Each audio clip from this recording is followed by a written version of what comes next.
Shalom, shalom, it's Brother Kadash. I want to start off by giving all praises to Yahweh, Bahashem, Yahushai, Bahashem, Kadash, double honors to the apostles. Peace, blessings, and honors to all the brothers in the truth. This happened in St. Charles. That's right up the street. But this is Deuteronomy chapter 30, verse 1. It says, "And it should come to pass, when all these things are come upon thee, the blessing and the curse, which I have set before thee, and thou shalt call them to mind among all the nations, whether the Lord thy God has driven thee. And thou shalt return unto the Lord thy God, and shalt obey his voice according to all that I command thee this day, thou and thy children with all thy heart and with all thy soul, that then the Lord thy God would turn thy captivity and have compassion upon thee, and will return and gather thee from all the nations." This is a prophecy. This has not happened yet, but it says the Lord should gather thee from all the nations, not gather all the nations. Whether the Lord thy God has scattered thee. That's why he has to go to all nations, because he scattered us amongst all nations. Verse 4, "If any of thy be driven out the othermost parts of heaven, from thence will the Lord thy God gather thee, and from thence will he fetch thee." So we were scattered. So it don't matter where we're scattered on earth, the Lord's going to come get us from there. Salvation. Only if we turn back to the Lord, right? He's going to turn our captivity. He's going to do this. Verse 5, "And the Lord thy God will bring thee into the land which thy fathers possessed, Jerusalem, Israel, and thou shalt possess it." That's talking about the kingdom of heaven. This has not happened yet. "And he will do thee good and multiply thee above thy fathers." Not the whole world, not every nation, but thee, the Israelites, by blood, right? It says, verse 6, "And the Lord thy God will circumcise thy heart and the heart of thy seed to love the Lord thy God with all thy heart, with all thy souls, with all thy soul, that thou mayest live." Why? Because the Lord is gonna. It tells you in Jeremiah 31. We're gonna get those new bodies, but He's gonna put the law, statutes, and commandments in our inward part, so we're gonna be perfect. We're not gonna go off and sin no more. Verse 7, it says, "And the Lord thy God will put all these curses upon thy enemies, and on them that hate thee, which persecute thee." So the ones that hated us, that persecute us. Remember back in the day, right after slavery, there was segregation, and you had all the restaurants that said white only, and no blacks allowed and stuff, and a lot of that is still happening to this day in certain places. So that was a curse that was put on us. But guess what? That same curse is going to be put on our enemies, the same people that did it to us. Sign posted on a fast food restaurant in St. Charles County. It says they can refuse service to white people. It was posted on a Popeyes in Lake St. Louis near Highway N and 6440. Well, tonight News 4 has learned police are looking into that. Our Russell Kinsall spent the day trying to figure out if it was real and who put it there. He's live on that story for us tonight. Russell. Samantha, right now, this Popeyes restaurant here in Lake St. Louis is closed because of the backlash, because of the threats over that sign, which has now been removed. I talked with police and with the restaurant manager, and I have learned that it was not an employee who posted the sign. This is looking a lot like a really bad prank. I came up to verify it for myself. When I went to the drive-thru, you could see where the sign had been ripped off from the duct tape. All day, cars have been streaming through the drive-thru at Popeyes in Lake St. Louis, looking to see the sign. I was thinking, surely this is not true. What is this world coming to? Photos of the sign have been posted and shared on social media. It says, effective June 1st, this restaurant is under new management and will reserve the right to refuse service to white people. We apologize for any inconvenience, signed General Manager Mason. We wondered if the photo was even genuine. I spoke by phone with someone who saw it. I do believe that is the same letter I saw when I was in line for lunch on Tuesday or Monday. So I went to the store to talk to the manager. Russell Kinsall, reporter at KMOV News 4. I'd like to talk to you about the sign that was on your drive-thru. Unfortunately, it's a ongoing investigation with Lake St. Louis Police Department, and I can't comment on it, but it was nobody at the store that posted that. Lake St. Louis police confirmed that they believe someone not associated with the business put the sign there, and they are investigating. Police are not sure if the sign is connected with recent vandalism of the restaurant, but people are saying the prank was a bad idea. That's good for the Popeyes that they didn't do that, but it's as a community, you shouldn't do anything like that. It's going to stir up, more problem. Yeah, there were several people that said they feel badly for the employees who are catching the heat. Yeah, the news spread really fast about that photo, but people worry that it may take a few days for everyone to realize it's not the employees. So this actually made the news. So Esau's making a big roar about this, right? Rather than just, okay, having them take it down, that's it. You see a lot of Edomite women, Edomites who are coming to see it. They wanted to see it because they know that even though it was just a prank, this is a glimpse of things to come. They could feel it in their spirit. They might not understand, but they understand this is where the world's going to go to. In the kingdom, this is going to happen to them, just like Deuteronomy 30 said, because that was a curse that was put on us. So that same curse is going to come on them. You got to get out your feelings. If you a man reading this Bible, that might kind of hurt you. You might kind of get in your feelings. And no, that's not right. That's not how the Lord is, man. You got to get out your feelings, man. We just read, Isaiah 45, the Lord controls good and evil. So those curses are going to be put on them the same way the Lord put the curses on us. And Esau wasn't saying, no, that's not right to segregate them. That's not right to put them in slavery, to take their woman, to feed their children, Esau wasn't saying that.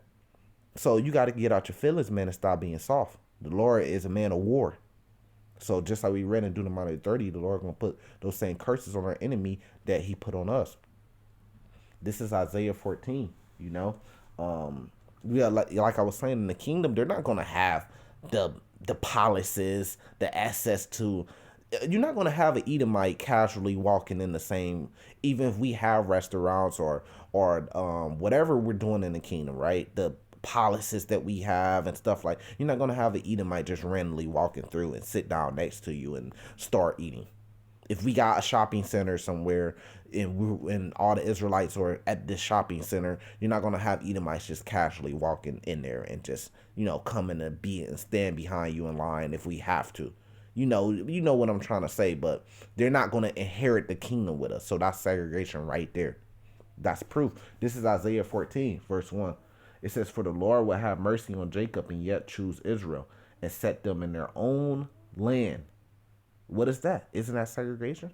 Set them in their own land, Israel, right? It says, and the stranger shall be joined with them, and they shall cleave to the house of Jacob. Slow your roll. I know people, if you are watching this video, you're probably kind of jumping up. See. Verse 2.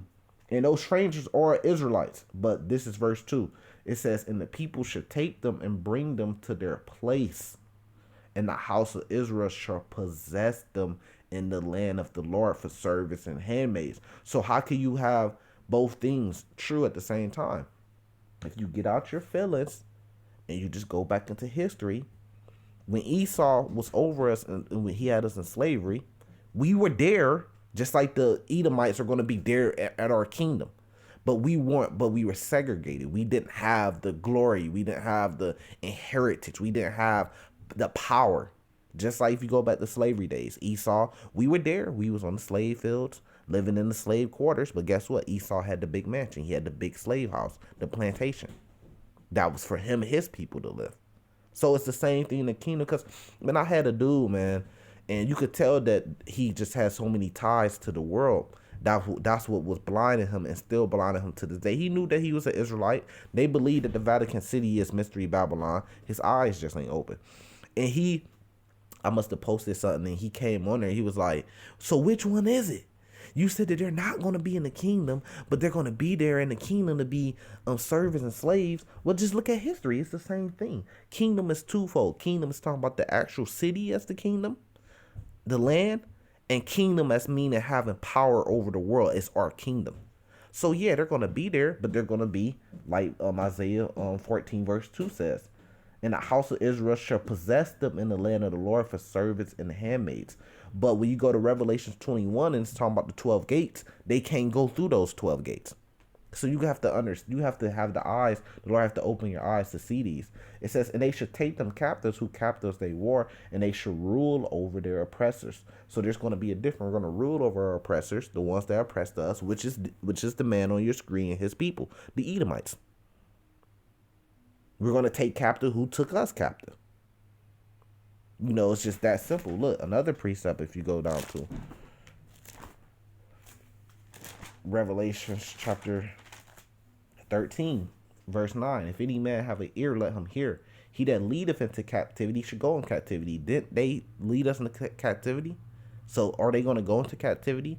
Didn't they have segregation where it said whites only, no blacks allowed, no Negroes allowed, and stuff like that? So guess what? That same thing is going to happen to them. That's righteous judgment. It says, he that killeth with the sword must be killed with the sword. Here's the patience and the faith of the saints. So this is the patience and the faith of the saints. You men got to stop being so soft and get out your feelings, man. When it's saying that this is the patience and the faith of the saints. This is Habakkuk 2. Let me run by this right quick since it just popped up ahead. Habakkuk chapter 2, verse 9. Woe to him that coveteth evil covetousness, to the house that he may set his nest on high, that he may be delivered from the power of evil.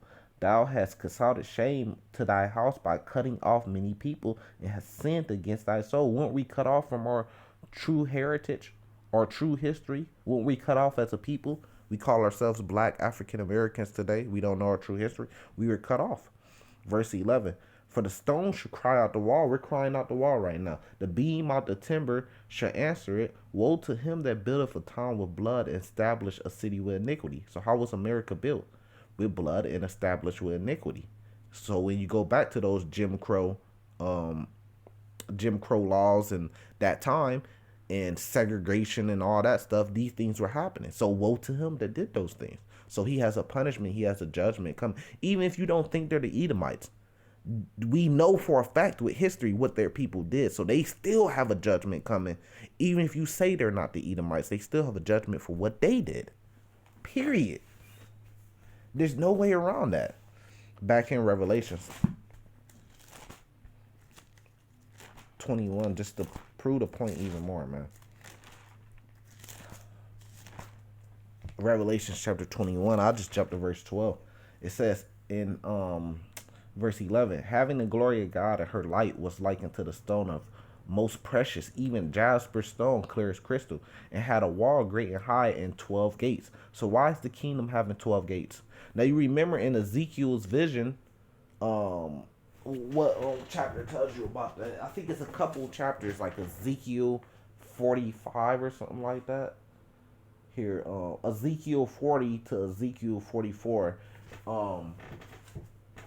gives you his vision of the temple, right? And same thing with that temple. It was talking about gates. I believe that was talking of a vision of the second temple, right? And it was talking about gates and who could enter in through this gate, and it was kind of the same thing. It was 12 gates, just like this. It says, and the names written thereon, which are the names of the 12 tribes of the children of Israel. And it was set up just like this: on the east 3 gates, on the north 3 gates, and the south 3 gates, and on the west 3 gates. But the point is just like during that time, that was for Israel. The kingdom is also for Israel. And it's going to have 12 gates. Why do it need gates if it's just for any nation? Why on the 12 gates are the 12 names of the names of the 12 tribes of Israel? That's showing you a difference. That's showing you, look, there's a segregation. That's what the gates are for. The gates are to separate. There's a segregation that's going to be going on in the kingdom of heaven. You can see it if you get out your feelings. Here, let me see if I can find that in Ezekiel real quick, just to back up what I was saying. Yeah, pretty much. I mean, yeah, it's just that simple. If you get out your feelings, then you can see it. But if you in your feelings, then the Lord hasn't opened your eyes up, then guess what? You ain't going to be able to see it. Here, let me see if I can find it, because I don't know exactly where it's at, talking about the gates.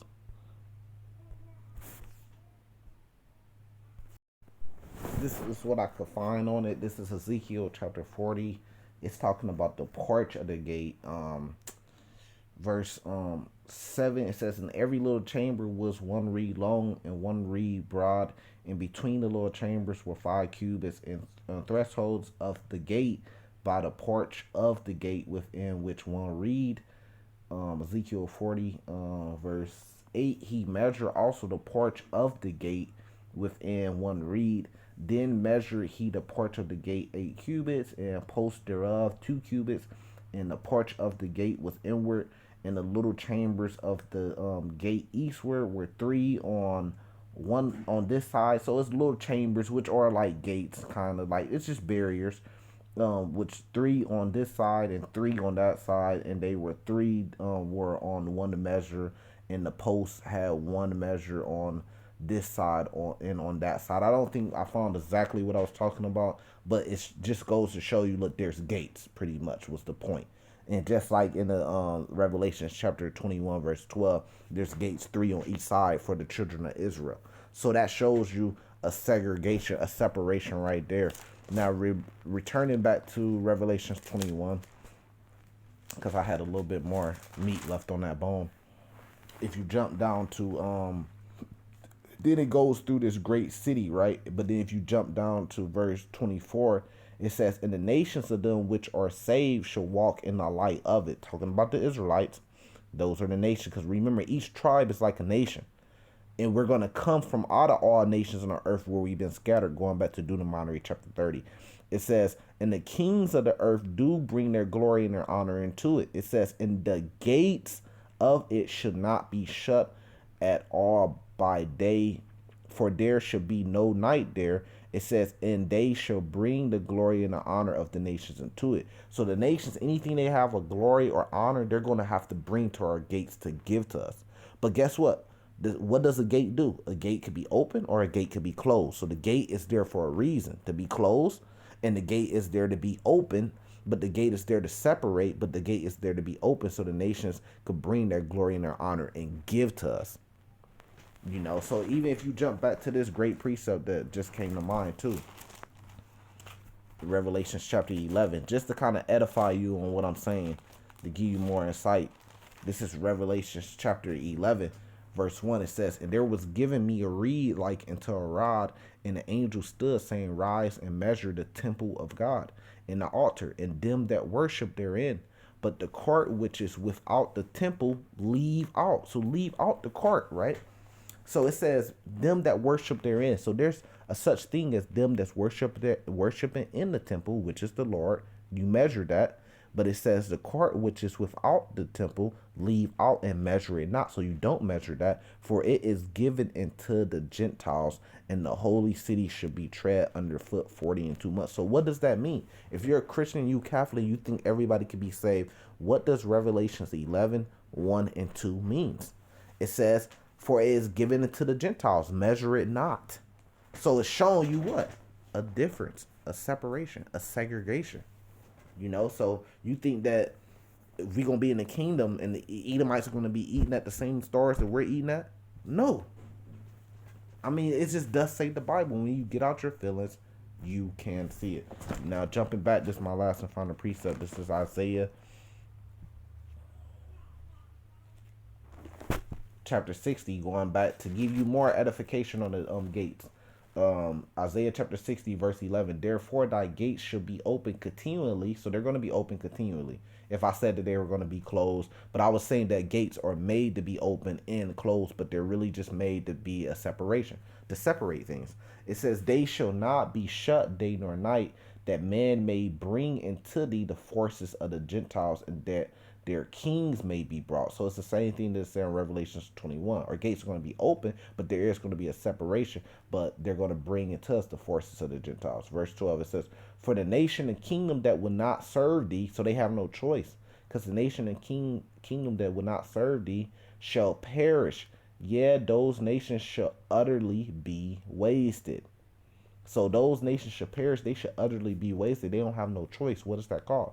Slavery. So just like in Deuteronomy 30, those that took us in slavery, going to take them in slavery. That's righteous judgment. Verse 13, and the glory of Lebanon shall come into thee, the fir tree and the pine tree and the box together, the beauty of the place of the sanctuary, and I will make the palace of my feet glorious. Verse 14, and the sons also of them that afflicted thee, he's a son, the guy you looking at on your screen, he's a son of those that afflicted us, shall come bending into thee, and all they that despise thee shall bow themselves down at the soles of thy feet, and they shall call thee the city of the Lord, the Zion of the Holy One of Israel. And it's just that simple. My new saying, it's just that simple. So we're going to see these things in the kingdom at an even larger scale. So with that, I'm going to say salvation to the elect. Shalom.